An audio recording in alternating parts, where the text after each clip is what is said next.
There is 1 month of regular season football left for Ohio State, and coming off of an off week, there is no better time to invest in the future.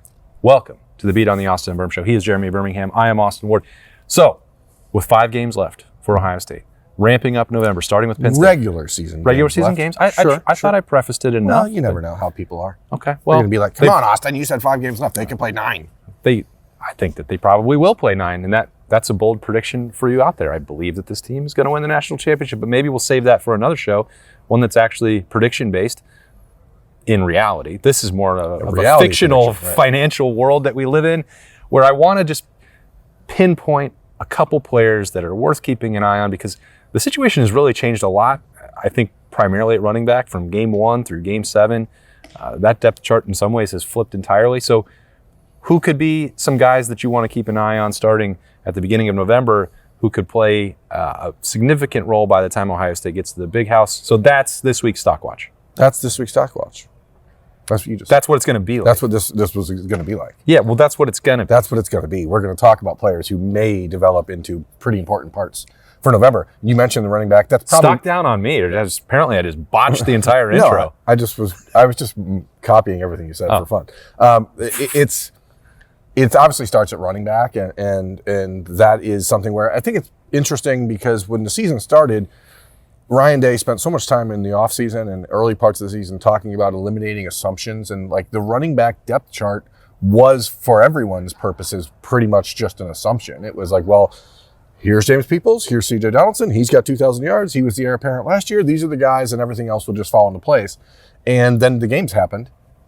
Well, that was the case against Texas. And then the games happened. And then you're like, wait a second, this is not how it actually feels best. And so here we are getting ready to enter November. On Saturday, we'll see the calendar turn, and like it's turning in the backfield, because Bo Jackson is clearly the bell cow at this moment. And then what we saw the last time Ohio State was on the field was Isaiah West looking like the best running back on the field that day, ahead of Bo Jackson. So now I'm not saying that that's the case, but I think the entirety of the conversation has to have shifted. You cannot, in my opinion, and my opinion doesn't matter to the people here, I know, but I don't think it's good for the 4 guys in that room to think that they're all going to be splitting carries and all be playing all the time. Like there has to be a pecking order. There has to be some sort of game plan that says, hey, these are our dudes. You guys need to be ready, but let's go.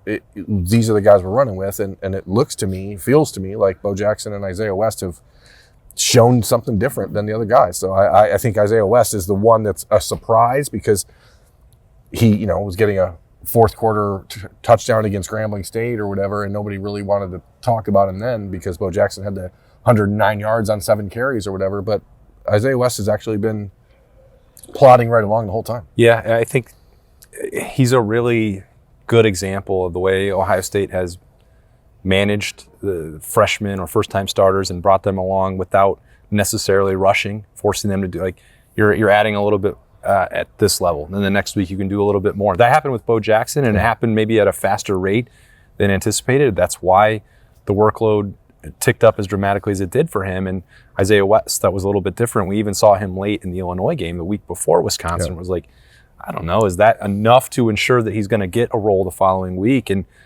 But it was dipping the toe in the water with consecutive carries. Okay, well, what can you learn from that? What is practice going to look like if you get more opportunities? Where are some things that you can improve? What are some runs that are comfortable for you? And then the following week, it's 9 carries and it's 55 yards. And I know that is a small sample. I know that it is recency bias. But once you get into those situations and you're productive, and Wisconsin is still like a very solid rush defense. Like it carries weight. And then you have 2 weeks of practice between that. So if you've now got 2 months and you didn't maybe play in every single game for Isaiah West, but you have all of those practices built up, you have a level of confidence based on what you did against Wisconsin, and then the chance to cultivate that coming off of 2 extra weeks of practice, and then trying to project that towards the end of November, like the rate that both Bo Jackson and Isaiah West are growing, I did not envision that happening for either one, to be honest with you, in August. I didn't think that was in the cards for them. I didn't think it was in the cards because I didn't think it would be necessary. I think that's true. Necessity is the mother of invention. And so obviously you start to see what Bo does. Isaiah is a little bit different situation because he wasn't even cleared to practice until July. So like he's coming along, I think probably faster than maybe Bo Jackson. Bo's been here and healthy and running around since January. So I think in some ways Isaiah's rise is maybe even a touch faster, but I think it's also directly related to Bo's and saying, hey, this is fine, actually. We don't need to be spending all of our time worrying and going, oh, is this guy going to fumble? Is this guy going to fumble? So now you have proof, and now you can say, well, let's try the other one. And then the other one goes out, and he's also dynamic. So it's a good problem to have. Yeah, it is a good problem, yes, but I do think it is a complicated one as well because, we mentioned this last week when we were asked if they could use all four, and if they stay fully healthy, I don't think that there's a world where you can carve out roles for all four if you want. There are bright sides with C.J. Donaldson and James Peoples as well, but again, it comes down to the pace of play that Ohio State wants to play at, and that's going to be the one they use against Michigan. There's no way around that part. This is a conscious decision. I don't think they're going to get to game 12 and Ryan Day's all of a sudden going to go no tempo, no huddle, no up tempo for the entire game and throw it 50 yards 50 times against Michigan in the Big House. So you have to find out, I think, in the coming weeks, and maybe you don't get the truest evaluation against Purdue or UCLA or Rutgers, but you're trying to build that body of work now. You have 4 games before you go up there. Who are the ones that you want to rely on if it is 3rd and 2 on the 38-yard line and you want to get it on the ground or you need to get it on the ground? Is it going to be Bo Jackson? Is it going to be Isaiah West? Do you still feel like there are opportunities for C.J. Donaldson or James Peoples? I don't think you can fit all 4 into that pot. And I think 2 have to emerge. And I am now in a spot where I didn't think this could happen, where the true freshmen are the ones that may need to lead this ground game at the end of the year. Yeah, and it goes back to that question of can they use 4? Sure. Should they use 4?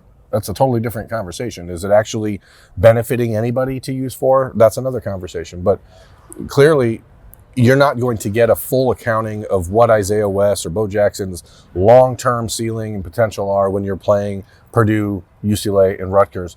But you're still getting 5 Big Ten games in November, including a game against Penn State, which will obviously be tough, a game against UCLA, who's playing better, a game against Rutgers, who Greg Schiano, they know what to do on defense. They generally maybe don't have the horses to run with you for long, but they can scheme some stuff up. They can make it difficult. And then, of course, Michigan. So, it's not the ideal way to the ideal litmus test, but 5 games in November for 2 freshman running backs, again, there's not a world that exists where we would have had that conversation 7 months ago. So it is impossible not to start this conversation about who unexpected risers more so than Isaiah West and even Bo Jackson to a degree. But, I mean, how they go is somewhat tied into the offensive line play, right? So we talked about the Josh Padilla, Tegra Shabola conversation a little bit on Tuesday on Snap Judgment, so we don't need to, live in there. But well, I do still think if I am talking about buying stock over the duration of 5 games in November,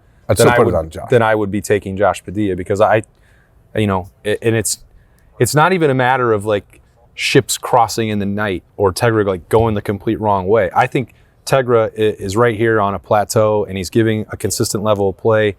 And on the other side, you just see a takeoff from Josh Padilla, and that at some point his baseline, his floor will be higher than what Tegra's is. That's where I would bet right now. And I could be wrong about that. And if Tegra is able to go out there and he's got a fire lit under him, he responds to the challenge the way he did during the college football playoff a year ago, great. I'd love to see it. Yeah. I have no problem watching it. It would be great for Ohio State's run game. It'd be great for Julian Saint's pass protection. It'd be great for everything. It'd be great for the future depth. If they don't have to necessarily throw Josh Padilla out there immediately. We've seen guys, have to deal with the inconsistency once they become full-time starters or regulars in the rotation, if that's how Ohio State wants to manage it. I don't know how much more room for growth at this point in Tegra's career that exists. Well, that's the question. It's not, I don't view it as an Achilles heel necessarily for Ohio State. I'm talking about tapping into the ceiling and the upside. And I think that there's a very good chance that could be Josh Padilla. That's not a prediction for Saturday against Penn State. We did talk about it on Snap Judgments. I think Tegra is going to start. But I think that the number of reps are going to continue to grow, and at some point in November, the starting lineup will change, and Josh Padilla will start. This is the third season in which Tegra Shabola has been starting games for Ohio State. Okay, that's rare for an offensive lineman. It's not to say he is not capable of getting to the NFL and doing all the things, but what you see in the level of play from Josh Padilla when he's getting reps, it is getting better, and Tegra Shabola is not getting better. I'm not even going to sit here and say he's getting worse. I'm just saying I don't think he's getting worse. This is what he is, and after 4 years of being in the program, like this is what he is. So when you start to see even the little hints of someone else being able to maybe elevate the line to a different degree, then you have no choice as a coaching staff but to say, can we figure out a way to get that guy in the game? Because we don't live in that world anymore where you can just tell Josh Padilla, hey, man, keep waiting, because guess what? Maybe next year will be your year. What if Carson Hinsman comes back next year? Well, then all of a sudden, what's Josh Padilla's role? Like, you know, there's a lot of things that can happen. Cincinnati would love to have Josh Padilla back down playing for the Bearcats next year. So, like, you have to. There's a lot of programs that would take. You have to give these guys this opportunity when they've earned it, and Josh clearly has earned it. So, again, we don't need to spend too much time belaboring that point because it's been something we've talked about for 2 weeks. But, like, the comments from Ryan Day are not an accident. They are like, we see it. We all see it. So now you just have to figure out when is the best time to really flip the numbers. It's similar in a lot of ways. This was the time a year ago where that conversation with Luke Montgomery started to change. And at this point, it wasn't a true necessity, but it was, heading to Wrigley Field and playing Northwestern. And Luke has talked about this, I think, publicly now, where he's like, frustrated. I need to know why I'm not getting on the field. Why am I not getting the opportunities? Why am I not starting? Why am I not in consideration for a starting job? And I was like, well, are you going to make the changes? Are you going to perform when you get into those rotational spots? And then it became, well, Luke's right there. He's going to be that sixth guy. We're going to try and find ways to use his athleticism and talent and get him involved. And then it became a pivotal moment. Like, okay, what's going to happen? Now we're diving in with both feet. And even then, there were still some ups and downs. I thought he was really great throughout the playoff run, but not the finished product. There's still inconsistency now, and I think sometimes we've maybe glossed over that too much. Like, Austin Sehraveld has missed a block or two. Everyone is going to. Yeah. Luke Montgomery has missed a block or two. Luke's been a little boom or bust. Yeah, and obviously that was true for Phillip Daniels. We talked about him a week ago. Like, you're not ever going to win 100%. Yeah. But I think that the success rate, you can find who's fifth, and then you have to be more open to, can number 6 elevate beyond that? And I think that doesn't mean it has to happen against Penn State. Maybe it will, maybe it won't. But I think the closer you get towards the playoff, where the true rubber is meeting the road and you can't afford to leave any stone unturned, I think that's when they'll have to make a decision and go with it. And the beauty of that this year for Ohio State is you're not being forced to do it. You're not being injury riddled and then saying, "Oh crap, we have to make these changes." You got a piece of wood around and here, just see what happens. So that I don't believe in superstition. Oh, well, are you a little stitious? I'm a little stitious, but this is the situation for Ohio State. Like, you have this opportunity, you've got talent and depth that you've been acquiring over the years, and now let's ride. Okay, all right. So Josh Padilla, run game. Everything's tied up in the run game there. Yeah, I think. Do you want to go, or because I have another one? I have another one. All right. Should we say it on 3? Sure. 3, 2, 1. Quincy Porter. No? Who are you going to say? I'm safe. I'm good.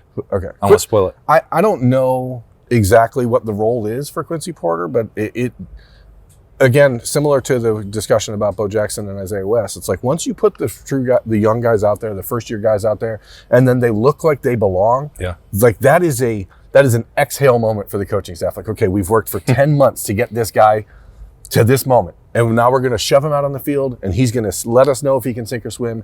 And then you see in Quincy Porter's not just swimming, but looking like, oh, okay, maybe got something there. Because I'm not critical of Quincy Porter. I didn't know if he had the athletic juice that like the Jeremiah Smiths, the Carnell Tates do. And then you see it. And now you start to see it unfolding, and then the confidence comes, and then there's confidence from Julian Sayin, there's confidence from the coaching staff. Ryan Hartline puts him out there, and all of a sudden it's like, yes, now Ryan Day's been begging essentially for like someone else at wide receiver, and Quincy Porter quickly is now a guy that I think is becoming that conversation. It's not to gloss over Marlon Graham. Bryson Rogers comes back this week probably. So I don't know how you work it out, but it's good to know that it's there. Yeah, and I think it's it's tantalizing to consider some of the possibilities because Carnell Tate was able to move into the slot and make some things happen immediately for Ohio State at Wisconsin. I know that there have been a lot of conversations about, lining up Jeremiah Smith in multiple other places, and if you are able to get some flexibility and creativity with the scheme and personnel because of what Quincy Porter can give you on the outside, like that's all a bonus for Ohio State. Yeah. And I don't think that they have to, and they probably will not, live in a world where a fourth wide receiver is getting an equal share of reps compared to Brandon Ennis, Carnell Tate, and Jeremiah Smith. Like that's, but they don't need to. Either. They don't need to. That's not going to happen, and it wouldn't be to the overall benefit.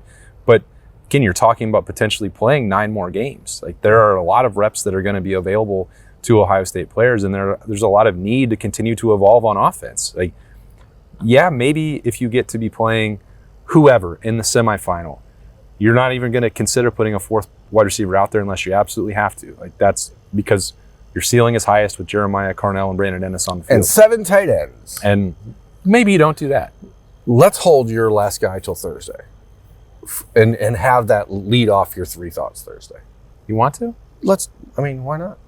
Okay. Well, I don't know. Here's the thing. They want us to leave. They do want us to leave. And I feel bad if we don't. So Austin's going to hold that thought. Okay. Until Thursday. Oh, do you want to give a teaser? Before? Going back to the defensive line. Uh-huh. Okay. Someone that we had a lot of stock in early in the year. Uh-huh. There was a sell-off. My guy, Edric. But we're going to load back up, and I'm going to talk about why, what I've seen, what I've been hearing, just little Edric Houston vibes. Yeah. So you'll stick around for that. In the meantime, there will be snap judgments on Wednesday evening in the Woody Hayes Athletic Center.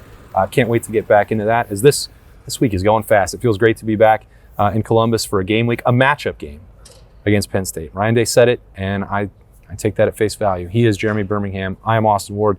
A quick stock watch on a Wednesday on the beat. Thanks for joining us. We'll talk to you again later.